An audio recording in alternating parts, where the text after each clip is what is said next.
and welcome to Cityline. It is great to be in your home. We are zooming from my kitchen, and we have a great hour ahead of us. Later on, we'll be talking with Ted Brown Music Outreach.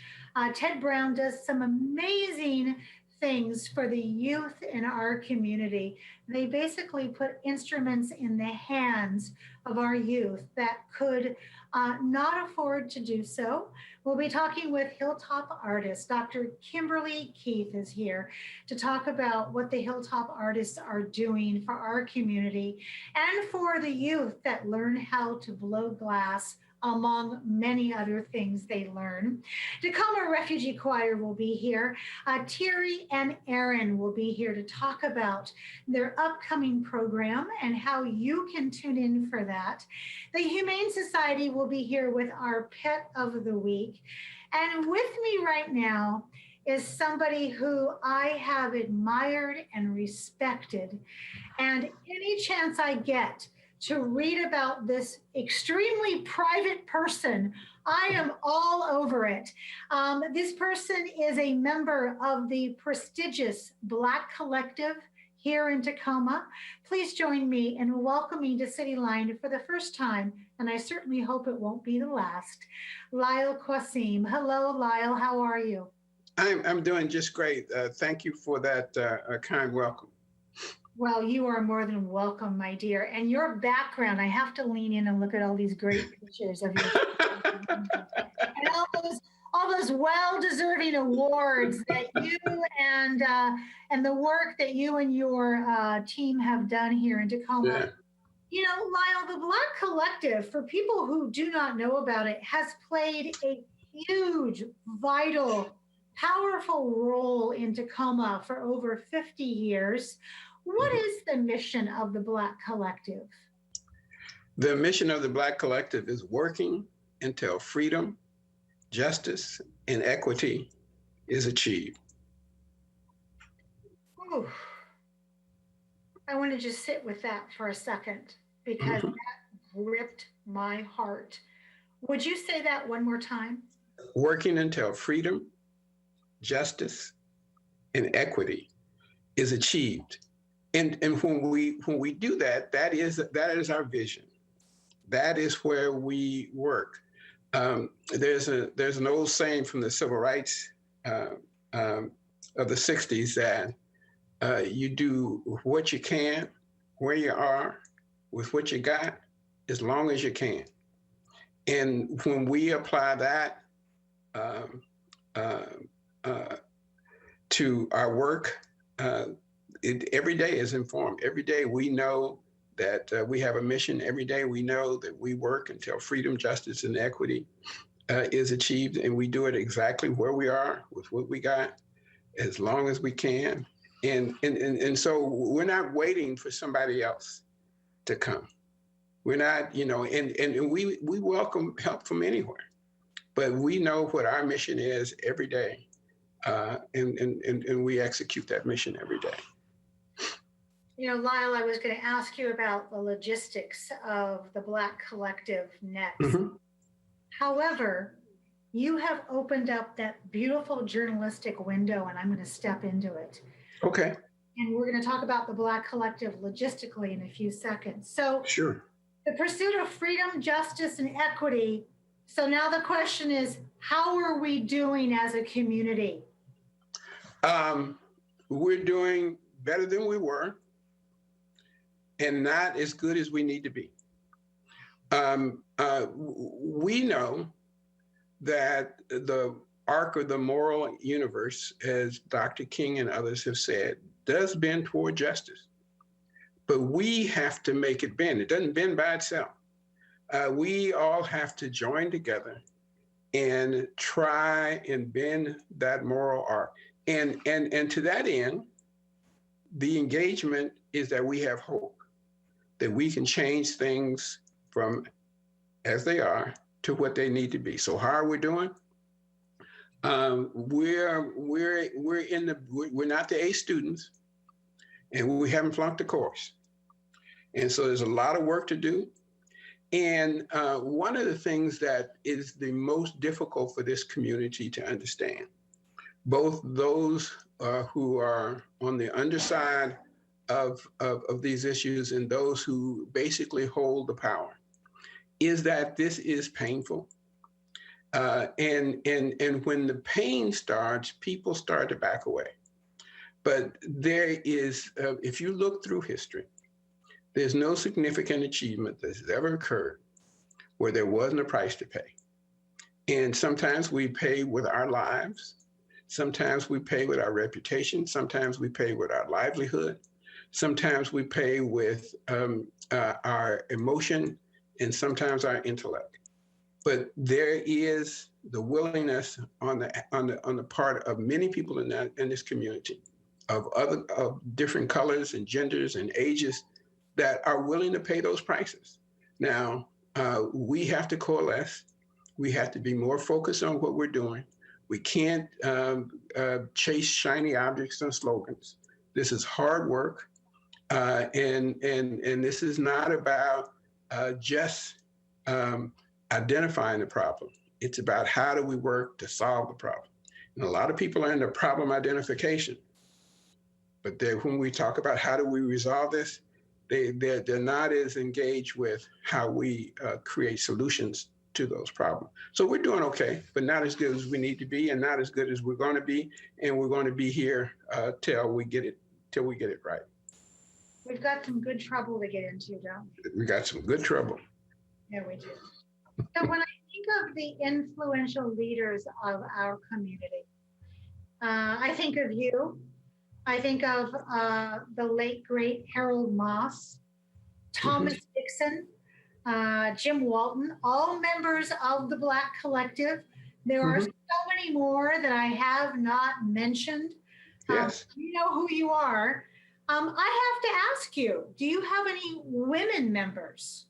Well, I'm glad you asked that question. You know, there's the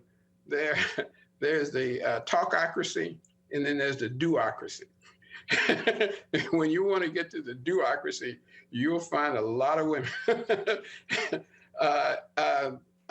Dolores Silas, they're talking about renaming Wilson High School after Dr. Silas, one of the founding members of the Black Collective. She's in her 90s now. She is still a part of the True North that we look at. Ella Crawford was my co-chair for over 20 years. She and I co-chaired the Black Collective. And I was a talking head, and she was the person who was making sure that the administrative issues were being handled in the background. Gail Alexis Ray, a retired communications executive, has held the center on many of the issues that we have at the Black Collective. Karen Robinson, a retired executive from Xerox, is one of the most complete and compassionate people that you'll ever have the opportunity to work with. There's a long list of women. We have a small kind of steering committee of the Black Collective, and the majority of those folks are women. I love that. Well, there we go. I love the phrase doocracy. I think that we need T-shirts. I think that's a T-shirt moment. I think that we need to get the Tacoma Urban League to put those T-shirts out, because I would wear one of those T-shirts. That's right. So Lyle, how is the group meeting now with the pandemic? Because historically you meet on a Saturday morning. I've seen shots of the meetings of all the people there together, and I thought, gosh, I would love to be a fly on the wall to hear all of the solutions and the wisdom. So how are you doing that now with COVID?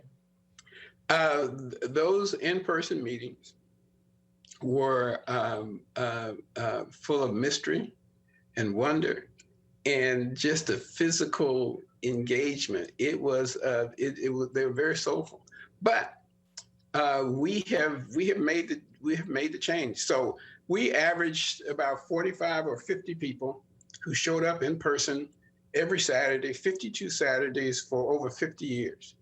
And now we've gone virtual.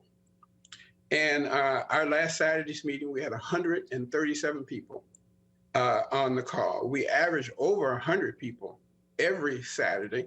And the last 5 or 6 Saturdays have been in excess of 120 people. And so beginning in May, beginning in April, we started virtual, and it has built and it has built and it has built, and we've had to recalibrate our contract with Zoom in order to accommodate more people and more functions. And we have two brilliant young people who help us in this enterprise. Christina Blocker of Archway Consultants and Corbett Mosesley. They are the producers and architects of our Saturday morning meetings, and we were having a great time. And it is a different skill set to run a meeting with 137 people on the call. We have a culture within the Black Collective, and we engage that culture, and it allows for that meeting to run almost flawlessly. It is my prayer that when we are able to meet in person again, Mm-hmm. this silver lining of that many people being on a phone call becomes a hybrid that you can offer in person, but also if you just want to dial in, because that is impressive, Lyle. That's meeting the needs of the people right where they are. And Tacoma has become Federal Way. It has become Kent. It has become Seattle. It has become DuPont. It has become Olympia. And so I would say right now, a third of the people on the call are from outside of Tacoma, from Seattle and South King County and parts of Thurston County. Excellent point, because it's not Tacoma Black Collective, it's a collective. Right. So the collective is huge. It's the right. Kyle, what are some of the issues that the group is focused on today? So we published with the creative genius of the Urban League and the Ministerial Alliance, what we call a coalition document, and we put that document out in June of last year. And it focused on 3 areas: one, policing, social justice, and economic development. But we have 5 standing groups within the Black Collective. One's for education, social and legal justice, economic development, and 2 others that are slipping my mind. I'm sorry. But anyway, so we have 5 standing committees. But the focus, the main thrust right now is on those areas of police, social justice, and economic development. So I want to talk about that. If there was one message that you want the community to hear about the Black Collective, and I'm going to give you 2, and from the Black Collective, Lyle, what would it be? Well, the first message from the Black Collective is an old saying that we are the ones that we've been waiting for. It is with us. It is we are smart enough. We are committed enough. We are visionary enough to get this job done, and we will stay and be unrelenting. And it's intergenerational. It's gender diverse. It is all of those things. And so that's who we are, and we have hope, and we have ability. So that's the message from the Black Collective. We're here. We're going to be here, and we want to struggle until we get this job done. How does one become a member of the Black Collective? Well, it's like American citizenship. It's a birthright. So if you were born Black, you are a member of the Black Collective. You have to register to come in, and there are a few questions that we ask in the process. And we have a lot of guests who are not Black who come to the meeting to make presentations and to give information and advice. But if you go to the Black Collective website, the Tacoma Pierce County Black Collective.org, you will see how to register to get into the meeting.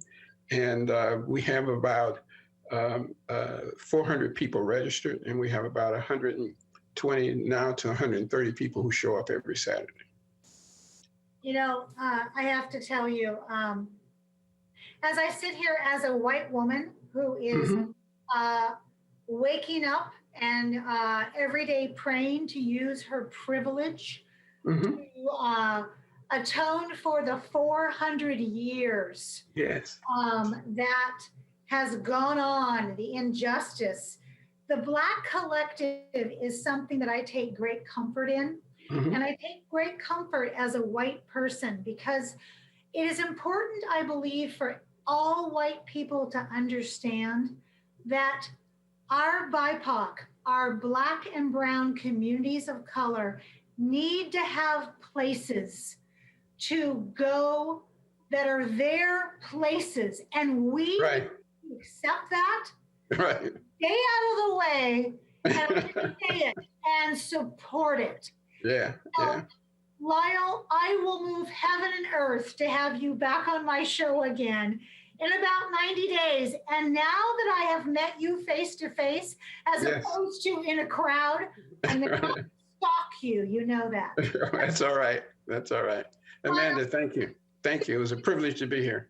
thank you so much for all that you do and for all of your members. This is a ministry, it doesn't ever stop, it's 24/7. And my meditation is that that moral arc continues to bend in your Right.